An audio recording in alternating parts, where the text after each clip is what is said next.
वालेकुम प्यारे दोस्तों, क्या हाल है। उम्मीद है कि आप सब लोग खैर आफियत से होंगे। अच्छा जनाब, आज हमने जो है वो लास्ट हमने डिस्कस किया था वो पकी रोटी के मुतालिक, और उसमें जो मेरे नज़दीक जो बड़ी खूबसूरत चीज़ें थी, वैसे तो पूरी की पूरी किताब बड़ी खूबसूरत थी और उसको अगर जो दोस्त लें और बड़ा इस्तेफादा होगा। और जैसे कि मैंने कहा था कि वो तुलबा के साथ साथ छोटे छोटे बच्चे जो हैं उनके लिए बुनियादी मालूमात है उसमें, और उसका होना और उसका उनको याद करना और ऐसे मसाइल के जो बुनियादी माखज़ है हमारा उसके मुतालिक बहुत ज़्यादा बच्चों के लिए वो बड़ी फ़ायदेमंद साबित है। अच्छा जी, आज हमने जो दो टॉपिक डिस्कस करने हैं वो इतने तवील तो नहीं है, लेकिन उसमें दो मलाइका हैं जिसमें से एक हज़रत सदलुकन अलैहिस्सलाम हैं और एक दिया अलैहिस्सलाम हैं। जिसमें से पहले फरिश्ते के मुतालिक जानते हैं कि जिसमें कि हज़रत शहर बिन होश फरमाते हैं कि अल्लाह ताला ने एक फ़रिश्ता जो है वो पैदा फरमाया है जिसका नाम सदलुकन है, और इसका जो वो इतना बड़ा ये फ़रिश्ता है कि दुनिया के अगर आप समुद्रों का पानी अगर सारे जमा करके तो रख दें तो इसके ये अंगूठे का ये वाला पोर्शन भी फिल ना हो, इतना वसी और ये अरीज़ है। और दूसरा जो है हज़रत दियक अलैहिस्सलाम हैं, इनके मुतालिक जो है वो बड़ी खूबसूरत रवायात है कुछ जो मैंने जमा की हैं, और इनकी जो मालूमात है वो भी अगर आप सुनेंगे तो माशाल्लाह वो हैरान होंगे, क्योंकि हमने जो हमारा टॉपिक है वो यही है कि मलाइका में से जो अजायबात हैं, जो ज़ाहिरी बात है हमारी जो चीज़ें वो अकल है वो तस्लीम नहीं करती, तो उनके मुतालिक ही है।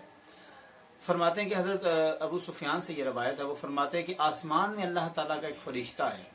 यानी कि उसका नाम दियक है, और जिससे यानी कि मुर्ग भी उसको कहा जाता है। और उसको अगर आप उसकी तवालत देखें कि वो लंबा कितना है, तो उसके जो पाँव हैं वो तमाम के तमाम ज़मीनों के नीचे हैं, और जो उसका सर है वो आसमान के बुलंदियों से तमाम बुलंदियों से ऊपर है।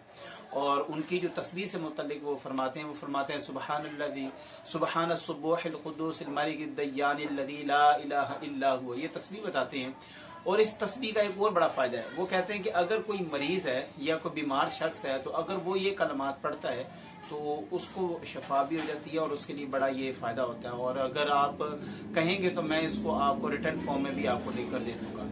और इस फरिश्ते के मुतालिक आता है कि ये तमाम औकात अजान के वक्त जो है ये भी अजान देते हैं और ये अर्श पर देते हैं। और जैसा कि हमने बैतुल मामूर के मुतालिक पहले पिछले जो फरिश्तों के हालात में जाना, हज़रत आयशा फरमाती हैं कि रसूलुल्लाह सल्लल्लाहु अलैहि वसल्लम ने फरमाया कि एक फ़रिश्ता दियक अलैहिस्सलाम हैं, यानी कि मुर्ग हैं, इनका एक पाँव जो है यानी कि दोनों पाँव जो हैं इनके वो सातों ज़मीनों के नीचे हैं, और इनका जो सर है वो सातों आसमानों से ऊपर है। और ये हर वक्त यानी कि ये वक्त जो हमारे नमाज के औकात होते हैं उसमें ये तस्बीह कहते हैं। और ज़मीन पर जो मौजूद मुर्ग होते हैं, ज़मीन पर आप देखें जो हमारे ज़मीन पर मौजूद मुर्गे होते हैं वो भी अजानें देते हैं, तो उसके मुतालिक जारी बात है कहीं ना कहीं आपके ज़हन में आया होगा कि ये अजान क्यों देते हैं। तो उनके मुतालिक आता है कि जैसे ही वो उनकी तस्वीर सुनते हैं, जैसे ही उनकी अजान सुनते हैं, तो ये भी क्या करते हैं,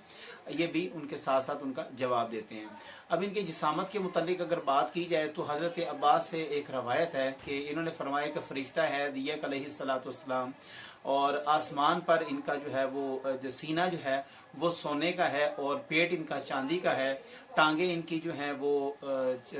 याकूत की हैं, और नशवे जो हैं वो इनके ज़मुर्द के हैं, और नीचे सबसे जो है वो निचली ज़मीन पर इनके पाँव हैं, और इनका एक पर जो है वो मशरिक़ की जानिब और एक पर जो है वो इनका मगरिब की जानिब है, और इनकी गर्दन जो है वो अर्श इलाही के नीचे है, और इनकी जो कलगी होती है, जो मुर्गे की वो कलगी होती है, वो इनकी नूर की है। और दुनिया के तमाम फरिश्ते जो हैं, फरिश्ते कह रहा हूँ, दुनिया के तमाम जो मुर्ग हैं वो इनकी तस्बीह को सुनते साथ ही वो तस्बीह कहते हैं। और परिंदों से मुतलिक भी आता है कि जैसे ही हज़रत दियक अलैहिस्सलाम तस्बीह कहते हैं या वो अजान देते हैं अपनी, जिस अल्लाह ने उनको बनाया है तस्बीह के लिए, जैसे वो तस्बीह फरमाते हैं तो तमाम परिंदे भी सुबह सुबह उठ के फिर अपने पर फड़फड़ाते हैं और अपनी तमाम की तमाम तस्बीहात जो अल्लाह ताला ने इनको सिखाई है वो तस्बीह को दोहराते हैं। और उसके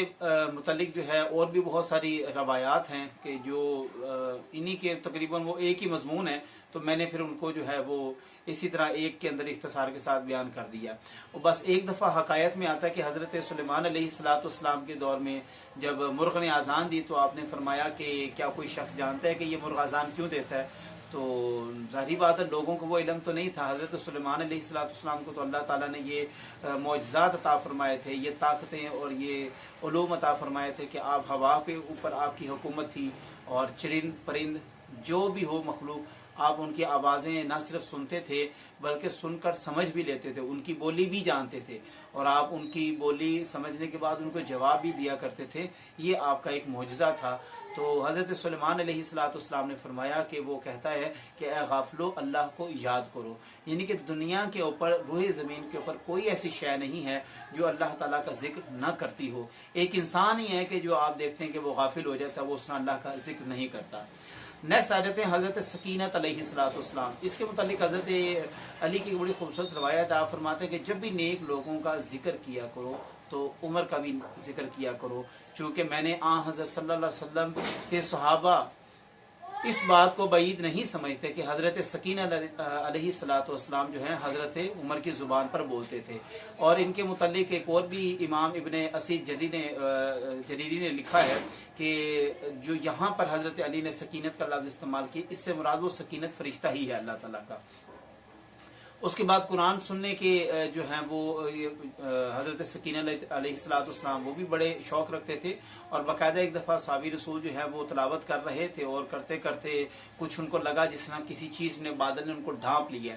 تو آپ فوراً گھبرا کر آگے. ایک روایت میں آتا ہے کہ آپ گھر میں نماز پڑھ رہے تھے اور اس وقت یہ ماحول تھا کہ آپ گھبرا کے فوراً حضور علیہ السلام کے پاس آئے کہ میں سورۃ کہف کی تلاوت کر رہا تھا, یہاں تک کہ مجھے کسی نے چیز نے آ کے ڈھانپ لیا, ایک بادل سا تھا. تو آپ صلی اللہ علیہ وسلم نے فرمایا وہ حضرت سکینت علیہ السلام تھے جو کہ قرآن سننے کے لیے تمہارے پاس آئے تھے. یہ جناب آج ہمارے پاس 3 فرشتے تھے جن کے متعلق ہم نے مختصر سی معلومات جانی. اصل میں آپ کو صرف مختصر معلومات اور ان کے متعلق انفارمیشن دینا ہے تاکہ ان کے عجائب اور ان کے جو معاملات ہیں, ان کے جو حالات ہیں وہ معلوم ہو سکیں. در حقیقت تفصیل سے تو بیان نہیں کیا جا سکتا چونکہ بہت زیادہ ایک طویل کتاب ہے جس کے اندر یہ سلسلے سارے موجود ہیں, اور اگر کسی ہمارے یوزر کو, دوست کو, میرے اسٹوڈنٹ کو چاہیے ہوگی انشاءاللہ تعالیٰ اس کو یہ فراہم کر دی جائے گی. امید ہے کہ آپ کو یہ آج کی ویڈیو بہت پسند آئی ہوگی. اپنی دعاؤں میں یاد رکھیے گا. اللہ حافظ. جزاک اللہ.